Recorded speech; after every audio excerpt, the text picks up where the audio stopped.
চার গুণ যদি নামাজের মধ্যে পাওয়া যায়, নামাজটা ভালো, ভালো মানে কবুল, কবুল মানে জান্নাতি। ওই তেলাওয়াত ভালো যেই তেলাওয়াতের মধ্যে চার গুণ পাওয়া যাবে, ওই রোজাটা ভালো যেই রোজার মধ্যে চার গুণ পাওয়া যাবে। পয়গম্বরের সাহাবী মুআয ইবনে জাবাল রাদিয়াল্লাহু আনহু বলেন, ওই চার গুণের মধ্যে এক নাম্বার গুণের নাম হলো ইলম। এক নাম্বার গুণের নাম ইলম। আবার এই ইলম কিসের ইলম? বলে কোরআন সুন্নাহ ইলম।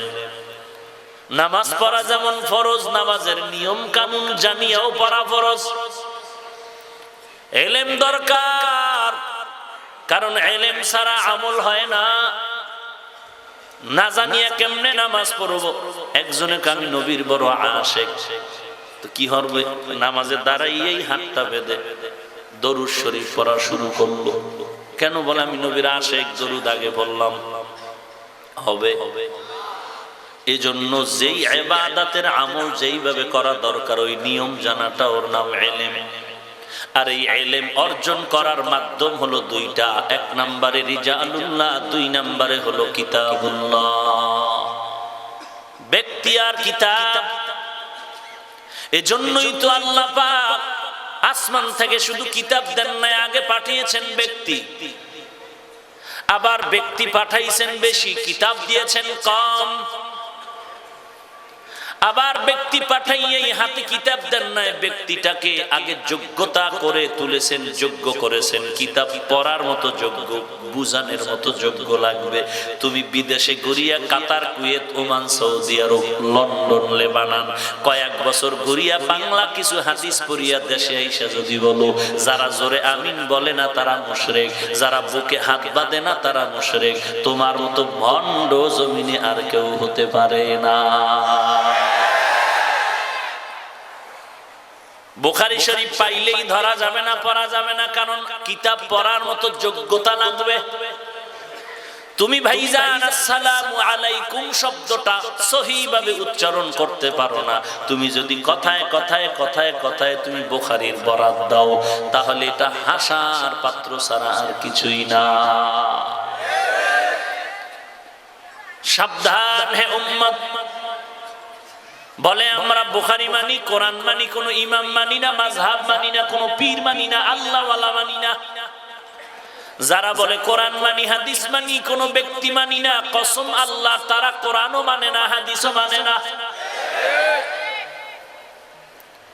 কারণ আল্লাহ পাক বলেন,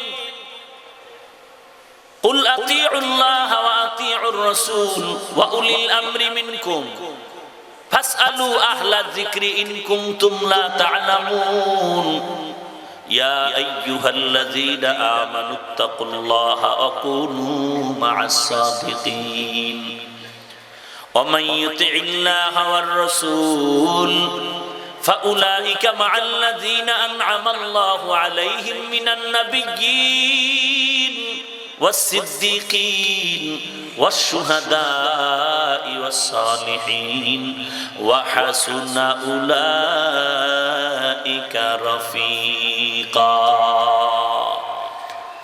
আল্লাহ বলেন, আমি চার দল বন্ধু দিলাম তোমাদের, জান্নাতের দিকে আগায় নিবে। এরা আমার নেয়ামত প্রাপ্ত বান্দা। এরা তোমাদের কেমন বন্ধু? ওয়া হাসুনা উলাইকা রফিকা। আমি আল্লাহ বললাম এরা বেশি সুন্দর। আল্লাহ যদি বলেন সুন্দর, সেটা কত বড়ই না সুন্দর। এরে নবীর আশিক উম্মতের দল, পয়গম্বরের সাহাবী মুআয ইবনে জাবাল বলতেছেন, ভালো আমল ছাড়া অন্য আমল কবুল হবে না। ওই ভালো আমলের জন্য চার গুণ লাগবে। এক নাম্বার গুণের নাম ইলমে রায়ে জাজু করদান বেহিসাব খলকে রাদাদান জওবে বাসওয়াব হক না দারাত দোস্তে খলকা জারেরা নিস্তে ই খাসলাত একে দিনদারেরা।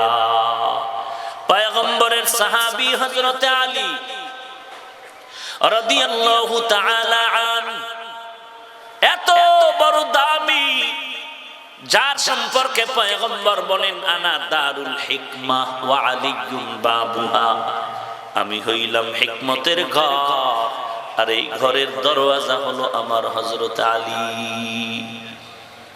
আল্লাহ হযরত আলীকে এত বিচক্ষণতা দান করেছিলেন, ইলম দান করেছেন।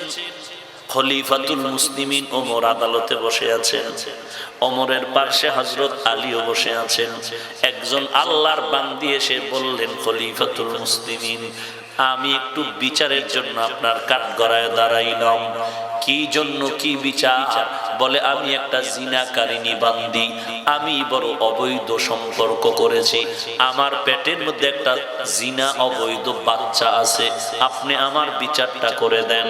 হযরত ওমর ডাক দিয়ে কয়, তোমাকে তো এখন কতল করা ছাড়া কোনো উপায় নাই, কতলের আদেশ দিবেন। হঠাৎ করে হযরত আলী বলেন, ও খলিফাতুল মুসলিমিন, মহিলার বিচার করবেন, তবে বাচ্চাটার উপরে যেন কোনো জুলুম না হয়।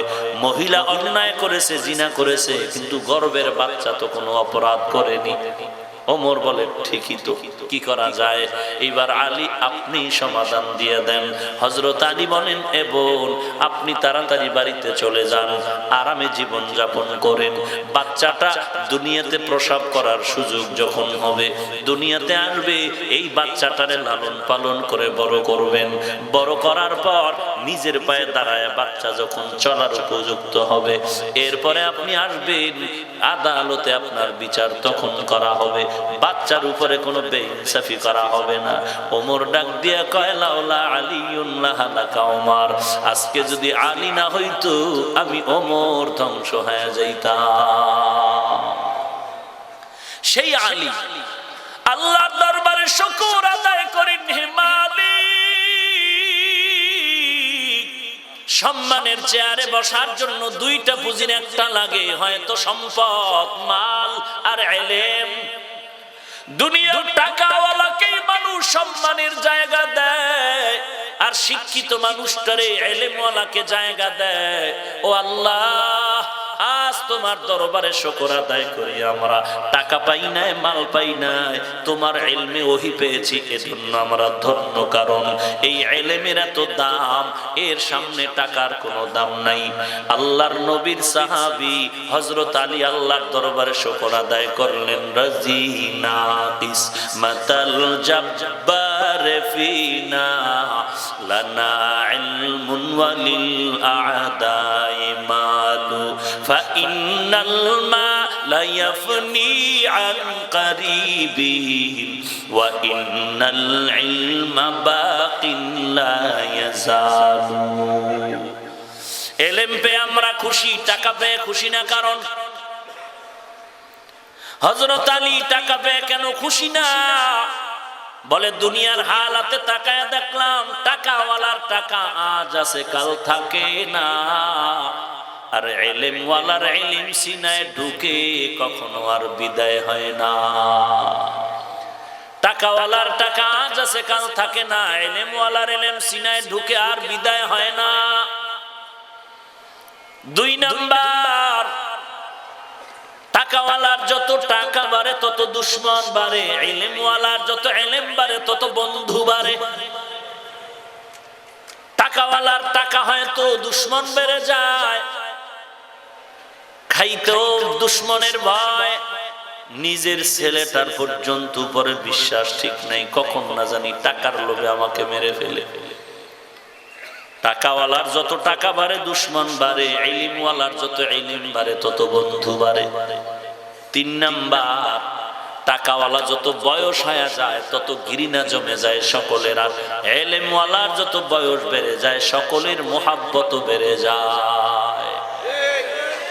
টাকাওয়ালা বুড়া হয়ে গেছে, নিজের স্ত্রী পর্যন্ত কয় মরে না কেন?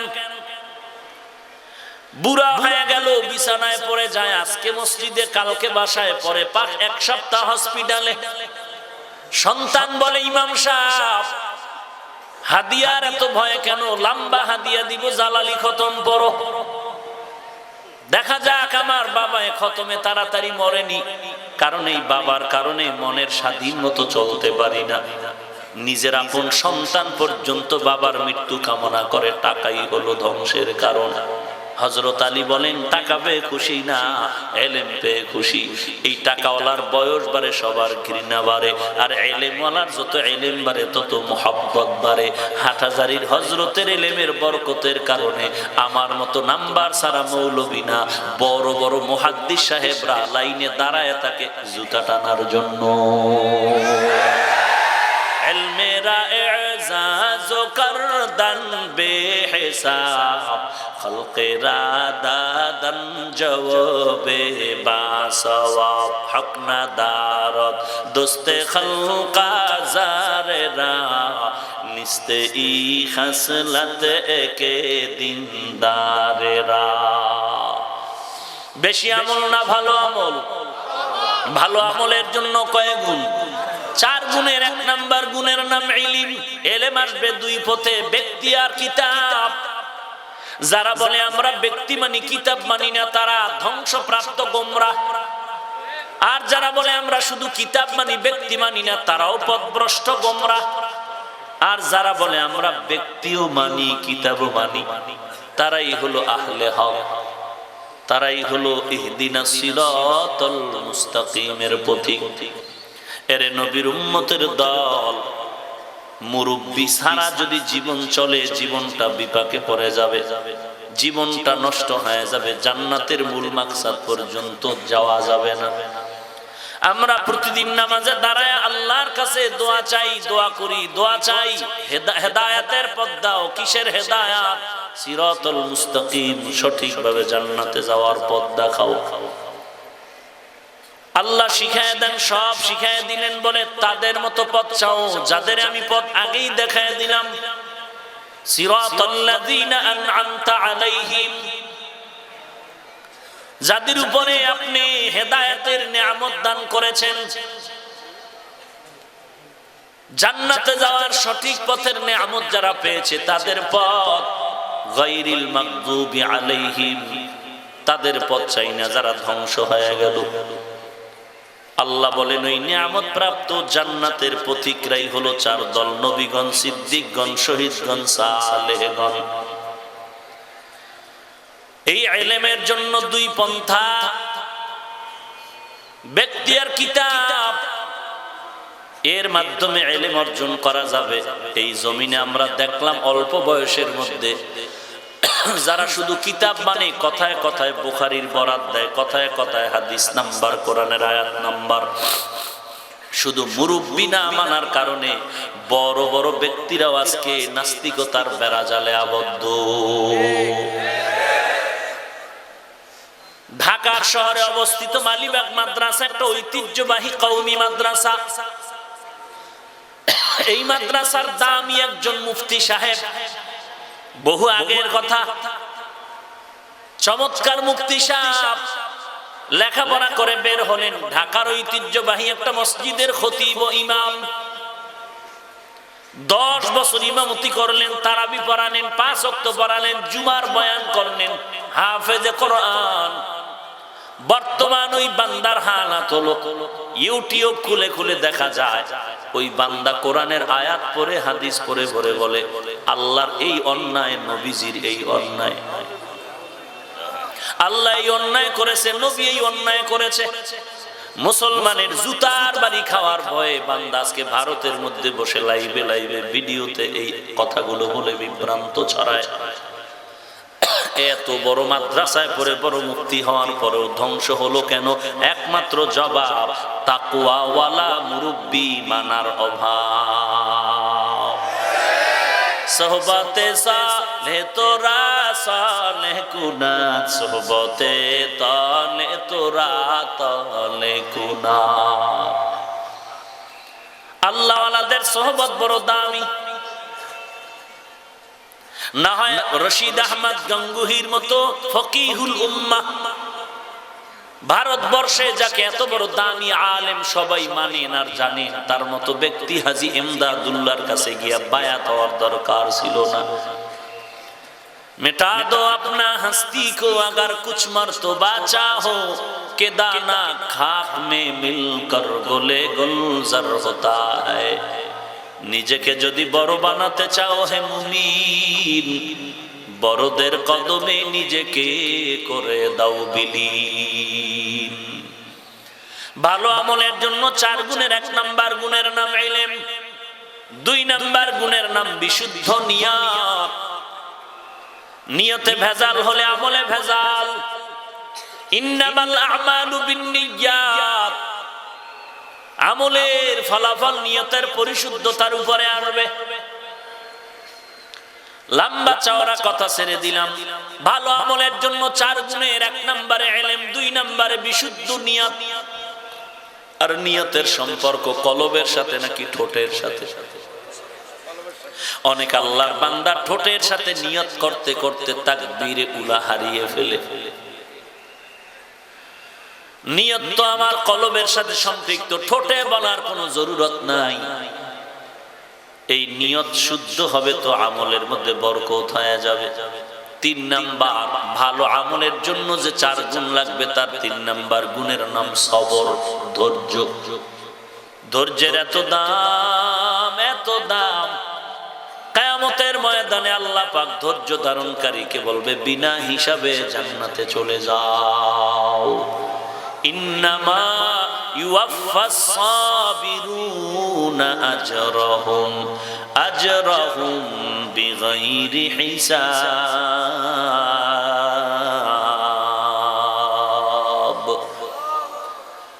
ইয়া আইয়ুহাল্লাযীনা আমানু ইসবিরু ওয়া সাবিরু ওয়া রাবিতু ওয়াত্তাকুল্লাহ। ধৈর্য ধারণ করো, কারণ নামাজ পড়তে গেলে ধৈর্য ধারণ করা লাগবে। ওযু করতে সময় লাগবে, ইস্তেনজায় সময় যাবে, ইমাম সাহেবের পেছনে নামাজে দাঁড়াইয়া নামাজ পড়তে সময় যাবে। যাদের ধৈর্য নাই, ইমাম লম্বা কেরাত লইলেই মাথা গরম। যাদের ধৈর্য নাই তারা দেখবেন জুমার দিন খুতবার সময় ঢুকে সালামের পরে দৌড়, আর সুন্নত লাগে না এমন জোরে দৌড় দিছে, ঘরে গিয়া দেখে আরেকজনের জুতা নিয়ে হাজির। আছে না নাই? ধরা খাইলে কয় টেস্ট করলাম, না খাইলে জুতা গেছি।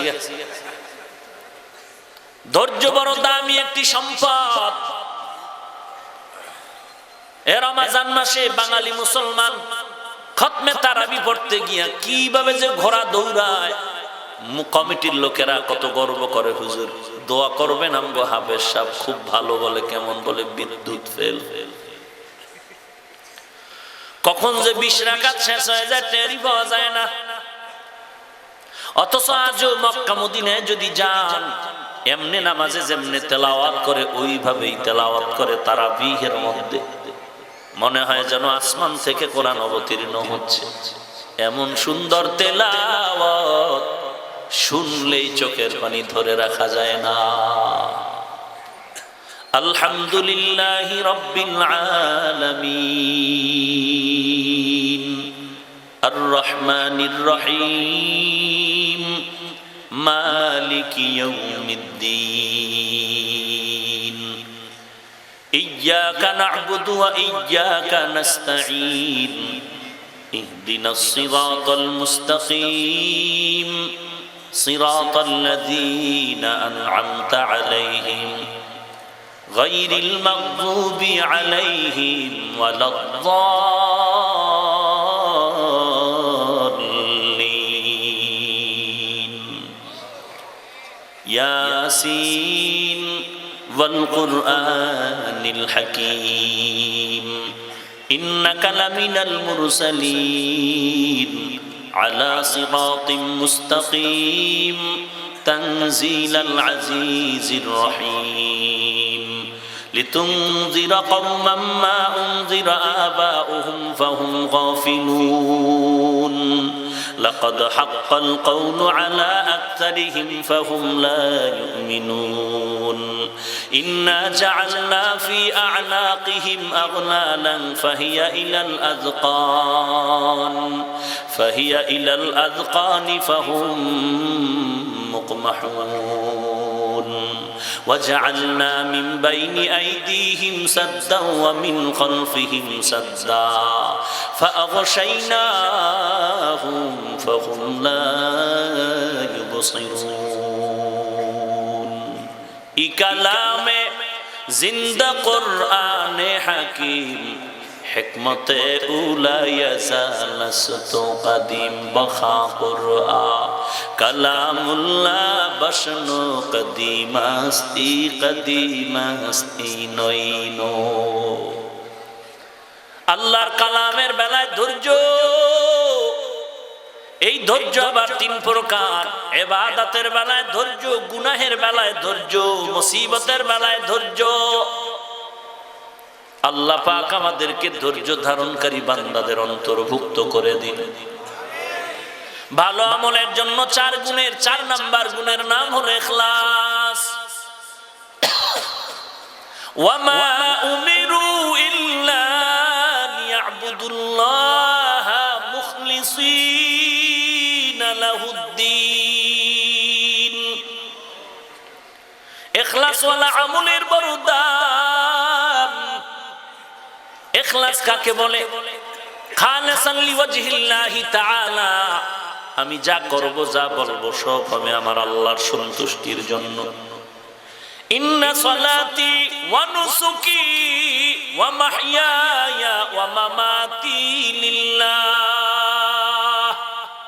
ওয়া মামাতি লিল্লাহি রাব্বিল আলামিন।